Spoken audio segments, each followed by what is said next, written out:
হাদির উপরে যে আক্রমণ ঘটেছে, যে বা যারাই ঘটাক, আইন তার নিজস্ব গতিতে চলবে। অপরাধী যত শিকড় থাক না কেন, সমস্ত শিকড় টেনে তুলে ফেলা হবে। দু একটা বিচ্ছিন্ন ঘটনায় বলা যাবে না যে নিশ্চিত তারা পারছে না।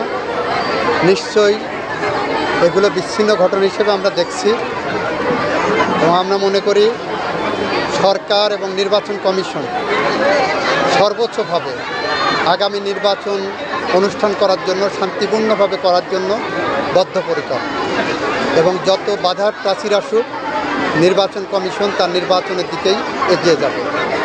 এবং হাদির উপরে যে আক্রমণ ঘটেছে, যে বা যারাই ঘটাক, আইন তার নিজস্ব গতিতে চলবে।